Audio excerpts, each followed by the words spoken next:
Hello, this is Neeraj, and today we will have a session on project management.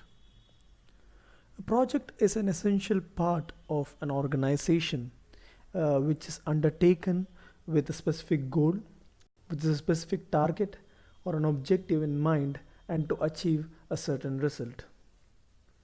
And as a supply chain professional or a logistics or any professional person working in the industry needs to have good project management skills in order to achieve good results.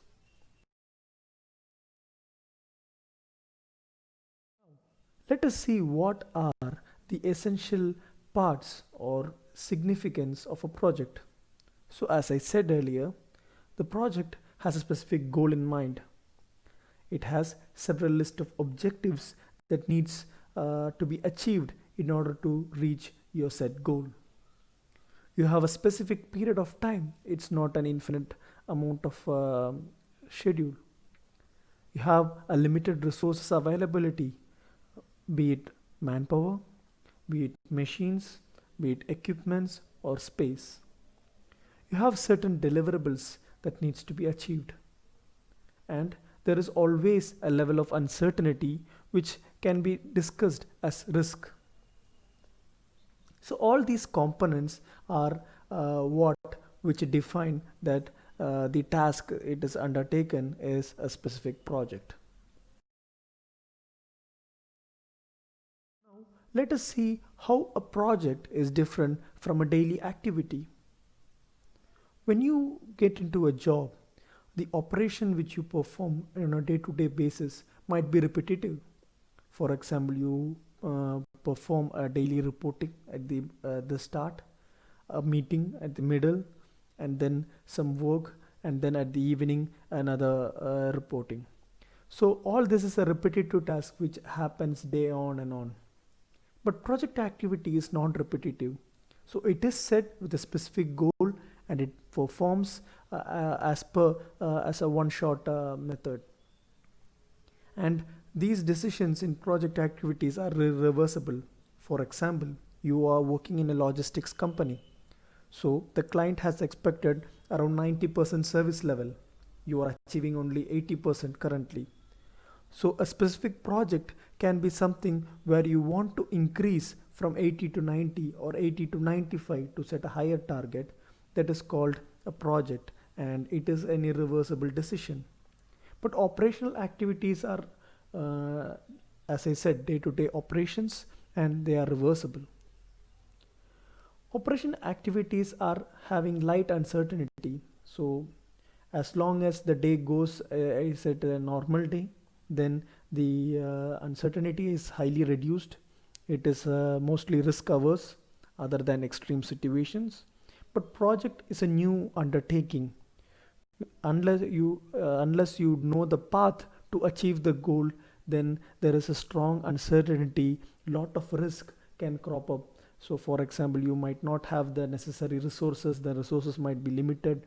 There might be several factors which you haven't considered. There might be constraints, and it is a historical process. So it means it is creating a history. It means it's creating a record rather than operational activity where everything process is stabilized. You're working in a much safer environment. There is if a company is having a standardized process, then it is more stabilized. An operational activity, it has positive cash flows. For example, if you are a logistic manager, and then based on the daily activities or the daily targets, you are achieving a positive cash flow towards the company. You are actually having a revenue. But project activity, as I said earlier, if you want to increase the output or the delivery output, you are trying to understand, so you are saving some time to achieve the improvement. And it might be beneficial in the longer run, but during a project it is always a negative cash flow, because the time you have spent and the resources are allocated in order to study on how to improve, and then implementing those methods and then achieving a defined result. Now to the next slide, where why the importance of project management in supply chain is informed. Outsourcing key activities like assembly and manufacturing. So every activity is not performed in house. We have suppliers, we have to deal with them, and we are outsourcing certain activities of the company, be it logistic services or be it manufacturing, fulfillment operations. So all these are outsourced, and the company has to understand what is how to manage these people.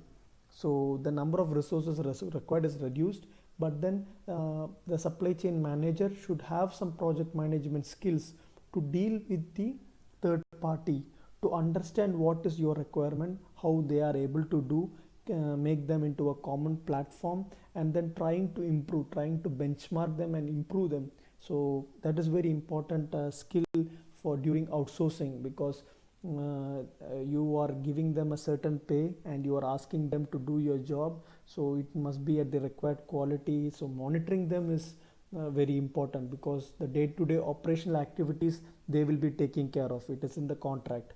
And but managing them is very important, and hence project management plays a good role in outsourcing.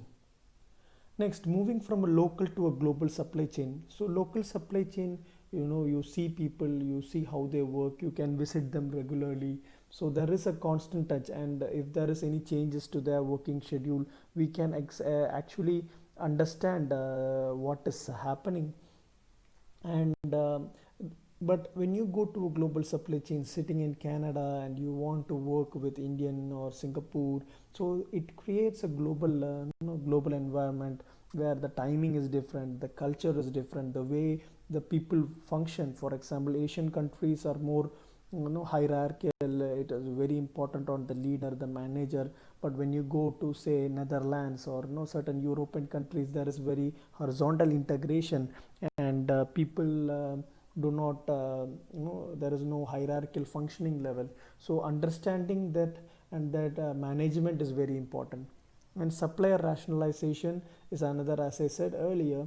Understanding the suppliers, understanding the performance, managing their activities based on keeping your company's interests safe is very important. And then cost reduction program. So as I said, even if you are a project manager or you are a logistic manager and you have some day-to-day operations, there will be certain cost reduction programs taken simultaneously. That is, by the management, they have some yearly. So if currently the cost is around 80%, so they want to reduce it to 75%, and the next year from 75 to 70. So there will be always simultaneous parallel activities which is trying to reduce the cost reduction is taken up. And then lead time reduction, similarly as how cost time, as I said earlier. So you want to increase the service level, maybe the company, your client is asking for same day operations, so they want to deliver on the same day. So you are currently having averaging around 80% level. So when you want to improve, it is a project which is taken other than your daily activities. And then inventory rationalization. So you have a warehouse, and once you receive the goods, you try to check them, and then you place it in a warehouse place. And then when you get a specific order from the customer, you take it from the warehouse, some lot, and then give it to the logistics. So sometimes there might be processes where you want to check the time taken, and for fast moving goods you want to keep it at a much closer level. So that is kind of rationalizing the inventory, improving the inventory management, and sometimes yearly auditing. So it is a one time process. And technology deployment, it is a very huge task of changing from one legacy in the means that it is a more older software to a newer software, or from on premises data storage, or going to use cloud. So how are you able to understand that, use that, and manage that is very important. Even if you don't know the exact technology, managing them means understanding what is your requirement and making sure that in supply chain management. And there are 5 stages of project management. We can say first is the conceptualization. So once you have you have a project given to you by the management, so you have to create a charter, or means it's a list of deliverables of key objectives that you want to achieve. So even if your main goal is 10% increase in improvement, what can you do? So there might be five objectives through which you can increase, because nobody knows the exact possible way, but you have alternatives and you set out a initiation, and then you are defining it, you are giving the scope, you are giving how much time it will take for you to implement, what is the number of resources, maybe you like 3 or 4, maybe you like new technology. So seeing a big goal, this is very important planning stage, because you are able to, if you are able to understand which path to take, how to break down all the task into work breakdown structure. It means dividing the main goal into small topics, so that you can, they say, one step at a time. So understanding each step in the process will help you, and that each step mapping out with the schedule, that is, if you have from Jan to December, so for each month what is the progress for each step and how each activity is linked, and that is done through Gantt chart. And you create a communication plan where information is taken from where there are weekly meetings or bi-weekly meetings, and then understanding what are the possible risks. As I said, a project involves lots of uncertainty, and understanding how to manage the risk is very important. Let's go to the third step. So you have the planning, now it is going to the execution. So you start a process, you do the activities as per the plan. So you have the plan is called a baseline, and going to forward with the activities as per the baseline, tracking them. And because of the uncertainty, there will be there might be some bottlenecks, there might be some hiccups in the middle. So understanding, tracking them, controlling them, and to get back to the baseline as possible is very important. And KPI is key performance indicators, which are ratios which help you to understand what is the status. So improving on quality, forecasting, doing the right implementation as per the plan is very important. As I said, as you can see, plan 2 is, or the step 2 of planning and defining, is very important to set forward. And fourth one is performance and control, where you are tracking along with the objectives.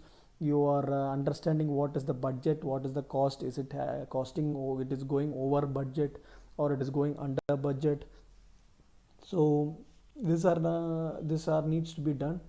As we can see, so there are several projects, even with project managers, the projects go overboard. Why? Because the planning had defined some stages, but they were very ideal, so they didn't incorporate the risk, etc. So their performance is going overboard or over budget, and lot of resources are being wasted. And it happens to even big companies, so it is not the smallest company, so big companies even happen. And that is why we need to have good project management skills. And then last one is the project close, where it is very important once you finish a project to record it, because the company is always, it is not a 1 year period company or a 10-year period company. If everything goes well, the company can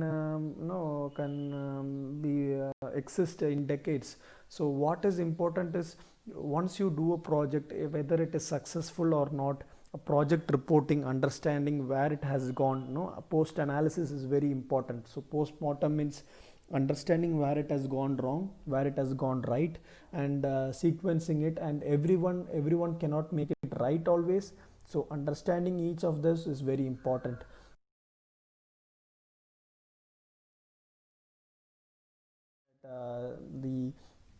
The importance is percolated. And for project management, we have specific certifications as well. You have PMP, which is PMP association, which gives the certifications of effective project management, where they teach you how to do this each 5 stages.